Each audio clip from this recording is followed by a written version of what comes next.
Hello everyone, welcome to my channel. So guys, today we are going to do illustration number 5 of accounts from incomplete record. Let's start with the illustration number 5.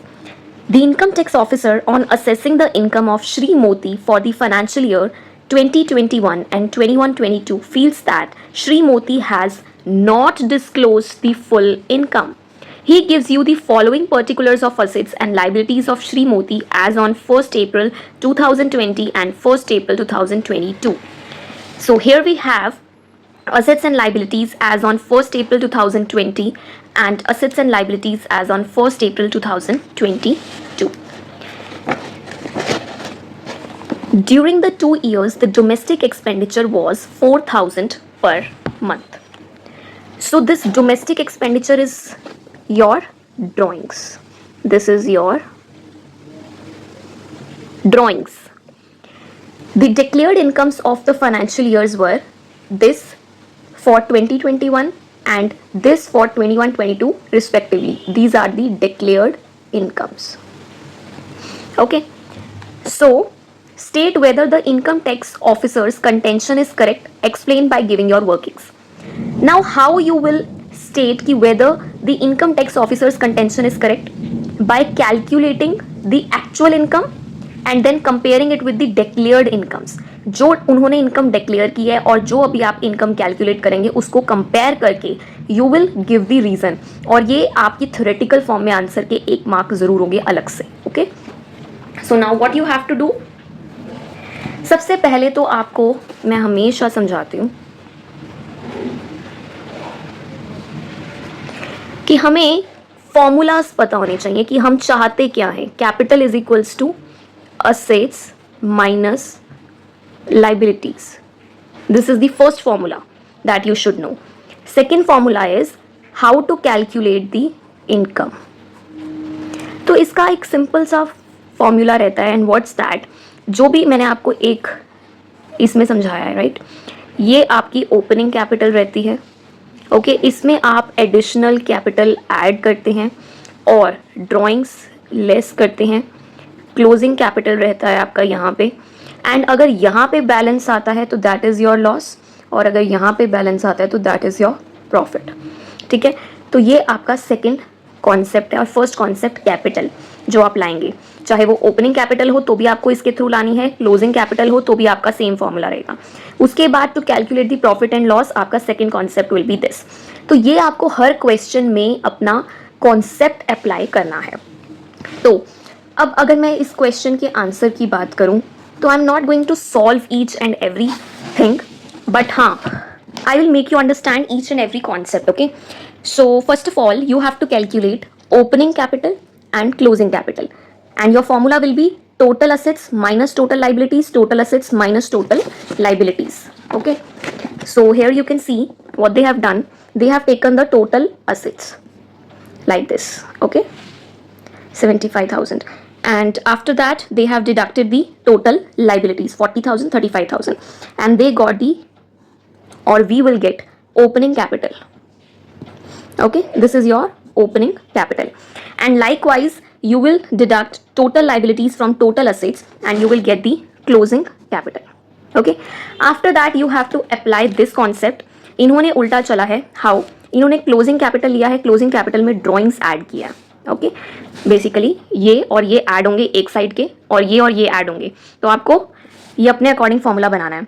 तो drawings हमारी कितनी थी, हमने ऊपर देखी थी, जो हमारी ये थी डोमेस्टिक एक्सपेंडिचर 4,000 पर मंथ. तो 4,000 इंटू 12 48, सॉरी यहाँ पे 2 ईयर्स हैं. यस, यहाँ पे 2 ईयर्स हैं. ओके, ये हम कॉन्सेप्ट सॉल्व करके ही देखते हैं. सो अगर मैं आपको इसी कॉन्सेप्ट के थ्रू चलती हूँ. Okay, so we have opening capital that we calculated 313,000, and we got the closing capital. Closing capital भी एक बार आप सारा मेरे साथ देख सकते हैं. 16 plus 91 plus 52, they did the same thing. Then plus 190 plus 125 plus 125. Okay, then plus 20 and minus 55, and you will get the 565 your closing capital. Okay, next is your drawings.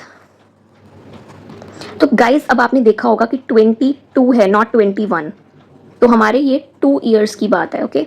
तो इट विल बी और 96,000, क्योंकि 4,000 को आपने 12 into 2 इस तरीके से करना है, okay. So this will be your drawings. तो ये आपके 2 सालों की आपकी इनकम आएगी, ठीक है। तो हम 2 सालों की कंबाइंड इनकम निकलेगी हमारी, जिसको हम कंपेयर करेंगे इनकी डिक्लेयर्ड इनकम्स के साथ, ओके। सो अब अगर मैं बात करूँ डिक्लेयर्ड इनकम्स कितनी है इनकी, डिक्लेयर्ड इनकम से पहले अगर हम बात करें 96,000 प्लस 565,000 माइनस 313,000, तो 348,000 जो है वो आपकी इनकम्स बनती हैं, ओके। बट आपने ये फॉर्मेट जो है ये प्रेजेंटेशन के लिए, इसके बाद आपको एक अलग से एक कॉलम बनाना होगा जहाँ पे आप बताएंगे कि जो आपकी इनकम्स आपने निकाली हैं एक्चुअल वो है 348,000, और जो डिक्लेयर्ड इनकम्स हैं वो कितनी है 105,000 प्लस 123,000, दैट इज़ 228,000 ओनली। तो ये लेस जो इन्होंने डिक्लेयर किया है वो आप इसका डिफरेंस निकालेंगे, और साथ में कंक्लूजन में लिख के आएंगे कि जो इनकम टैक्स ऑफिसर का कंटेंशन है वो क्या है, करेक्ट है, कि जो ये लोग हैं इन्होंने एक्चुअल में जो डिक्लेयर किया अपनी इनकम वो एक्चुअल इनकम से कम डिक्लेयर किया है, ओके। लेट्स सी इन्होंने किस तरीके से प्रेजेंट किया है। यस 348 ही आ रही है इनकी भी, 228 ही आ रही है, और इतनी suppressed income, this is the correct word that you have to write, suppressed income. और उसके बाद आपका जो ये है इसके आपके मार्क्स हैं बच्चे, ये आपको लिख के आना है, ठीक है। Contention is correct basically, and then along with the reason half mark होंगे, ठीक है।